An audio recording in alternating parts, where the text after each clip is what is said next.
Aditi 9वीं class में पढ़ती थी। वो काफी मोटी थी। उसे मूली के पराठे बहुत पसंद थे। मूली के पराठे खा खा कर वो और भी ज्यादा मोटी हो गई थी। उसके मूली के पराठे खाने की आदत से सब परेशान थे। अदिति बेटा, जल्दी से नाश्ता कर लो, स्कूल की बस आती ही होगी। माँ, आपने नाश्ते में क्या बनाया है? आज तो मैंने आलू के पराठे बनाए हैं। माँ, आपको पता है ना कि मुझे मूली के पराठे कितने पसंद हैं। आप मूली के पराठे क्यों नहीं बनाती? मैं स्कूल तभी जाऊंगी जब मुझे मूली के पराठे खाने को मिलेंगे। अदिति बेटा, अभी तो गर्मियों का मौसम है। मूली का सीजन तो ठंड में आता है। ठंड का मौसम आने दे, तुझे मूली के पराठे बनाकर खिलाऊंगी। प्रॉमिस? प्रॉमिस बेटा। अदिति उस दिन आलू के पराठे खाकर और वही लंच में लेकर स्कूल चली जाती है। लेकिन उस दिन से वो ठंड के आने का इंतजार करने लगती है। अक्टूबर का महीना था। अदिति जल्दी से अक्टूबर के खत्म होने का इंतजार करने लगती है। नवंबर से ठंड शुरू हो जाएगी, तब बाजार में मूली आ जाएगी और मम्मी मुझे मूली के पराठे बनाकर खिलाएगी। अदिति दिन गिन रही थी। कुछ दिनों के बाद अक्टूबर का महीना खत्म हो गया और नवंबर का महीना शुरू हो गया था। अदिति एक दिन स्कूल बस से घर लौट रही थी, तभी उसने घर के पास देखा कि सब्जी वाला ठेले पर मूली बेच रहा था। उस दिन घर जाकर उसने अपनी माँ से कहा, माँ, बाहर सब्जी वाला ठेले पर मूली बेच रहा है, चलो ना मूली खरीद लो। प्रीति बाहर जाकर देखती है तो सब्जी वाला मूली बेच रहा था। सब्जी वाले भैया, मूली कैसे दिए? 60 रुपए किलो मैडम। इतना महंगा? बहन जी, सीजन का नया मूली है, अभी अभी बाजार में आया है, महंगा तो होगा ही। भैया 50 रुपए किलो लगा दो। नहीं हो पाएगा बहन जी, इतनी तो हमारी खरीद भी नहीं है। सब्जी वाला जाने लगता है।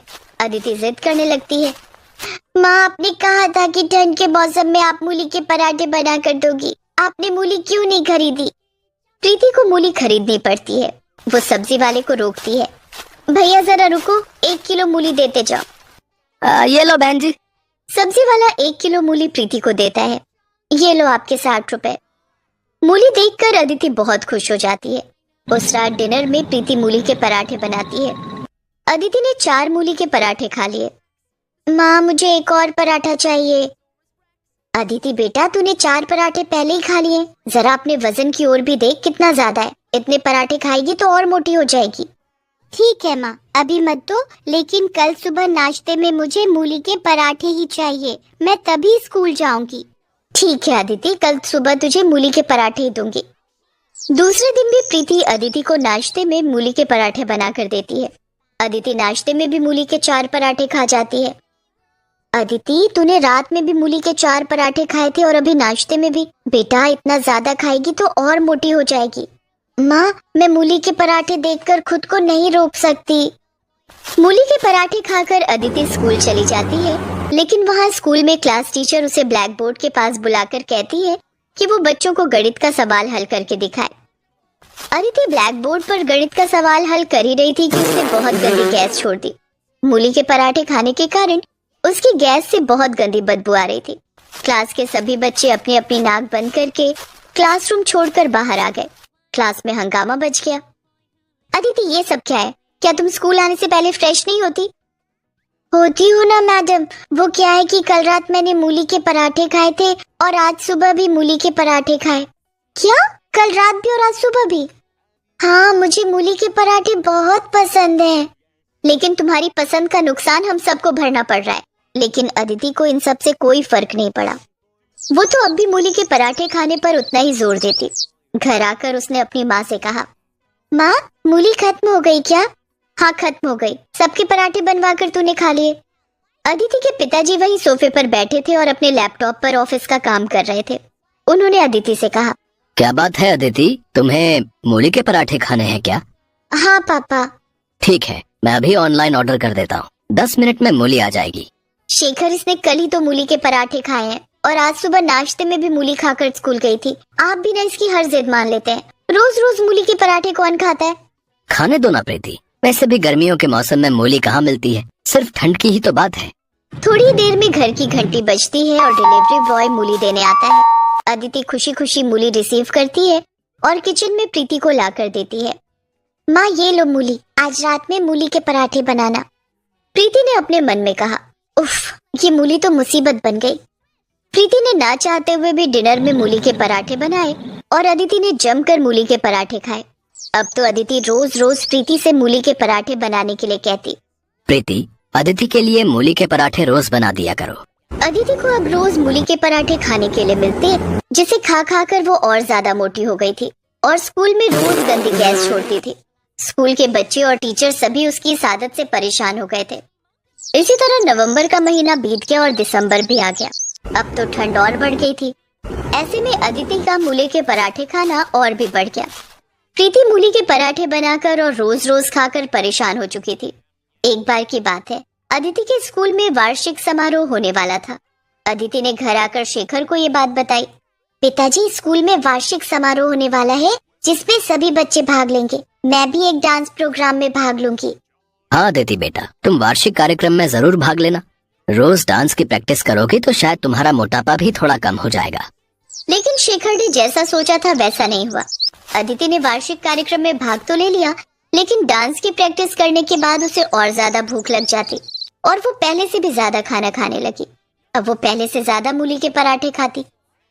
ओहो, मैं तो मूली खरीद खरीद कर थक गई हूँ। कहीं देश में मूली का अकाल ना पड़ जाए। ऐसा बड़बड़ाते हुए प्रीति सब्जी वाले को रोकती है।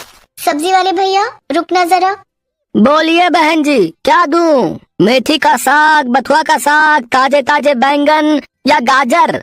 अरे ये सब छोड़ो, मुझे 1 किलो मूली दे दो। रोज रोज मूली के पराठे खाती हो बहन जी? कभी कोई और सब्जी भी खाकर देखो। ठंड का मौसम है, इतनी सारी हरी पत्तेदार सब्जियां हैं, सब अभी खेत से तोड़ कर लाया हूँ। प्रीति ठंडी सांस भरते हुए कहती है, हमारे घर में तो सिर्फ मूली के पराठे ही खाए जाते हैं। आप मुझे मूली ही दे दो। फिर 1 किलो मूली में क्या होगा? आप 2 किलो मूली ले लो, क्योंकि कल मैं सब्जी लेकर नहीं आऊंगा। सब्जी वाला प्रीति को 2 किलो मूली दे देता है। प्रीति मूली के पराठे बनाती है। इधर अदिति का वार्षिक कार्यक्रम नजदीक आ गया था। माँ, कल हमारे स्कूल में वार्षिक कार्यक्रम है। आपको और पापा को स्कूल आना है। ये रहा पास। ठीक 11 बजे आप दोनों स्कूल आ जाना। ठीक है अदिति बेटा, मैं और तेरे पापा स्कूल आ जाएंगे। माँ, कल नाश्ते में मूली के पराठे बना देना और मुझे लंच में भी 4 मूली के पराठे दे देना। ठीक है। दूसरे दिन अदिति नाश्ते में 4 मूली के पराठे खा लेती है और लंच में भी 4 मूली के पराठे लेकर जाती है। 11 बजने से पहले। कार्यक्रम खत्म होने में पता नहीं कितना वक्त लग जाएगा। मैं लंच अभी ही कर लेती हूँ। और अदिति ने लंच में मिले मूली के पराठे खा लिए। अदिति को इस बात का अंदाजा नहीं था कि इतना ज्यादा मूली के पराठे खाना उसके लिए कितना मुश्किल हो जाएगा। जब 11 बजे ये कार्यक्रम शुरू हुआ, तब अदिति अपने क्लास के बच्चों के साथ एक डांस परफॉर्म कर रही थी। लेकिन उसी बीच मूली के पराठों ने अपना असर दिखाना शुरू किया और अदिति गैस छोड़ने लगी। गैस की बदबू इतनी गंदी थी कि स्टेज पर नाच रहे दूसरे बच्चे स्टेज छोड़कर भागने लगे। सारे बच्चे स्टेज छोड़कर भाग गए और अदिति अकेली रह गई। इस तरह उसका डांस शो पूरा नहीं हो पाया। कार्यक्रम में मौजूद स्कूल के प्रिंसिपल, टीचर, स्कूली बच्चों के अभिभावक भी गैस की गंदी बदबू से अपनी अपनी कुर्सी छोड़कर भाग गए। सभी एक दूसरे के साथ कानाफूसी कर रहे थे। कार्यक्रम में आए अदिति के माता पिता को काफी शर्मिंदगी महसूस हुई। अदिति रोते हुए उनके पास आई। माँ, देखो ना, सभी लोग कार्यक्रम छोड़कर भाग गए और सब मेरे बारे में पूछ रहे हैं। अदिति बेटा, मैंने तो तुम्हें पहले ही कहा था कि इतना ज्यादा मूली के पराठे खाना ठीक नहीं है। ये सब उसी का नतीजा है। मूली के पराठे खा खा कर तुम और भी मोटी हो गई हो और आज तो जो हुआ तुमने देख ही लिया। सॉरी मम्मी, मैं आज के बाद मूली के पराठे नहीं खाऊंगी। चलो, देर आए लेकिन दुरुस्त आए। तो हमें उम्मीद है कि आपको हमारी ये कहानी पसंद आई होगी। कृपया हमारे चैनल को सब्सक्राइब करें और सभी अपडेट्स के लिए बेल आइकन जरूर दबाएं। और हाँ, वीडियो लाइक और शेयर करना मत भूलिएगा। Bye bye.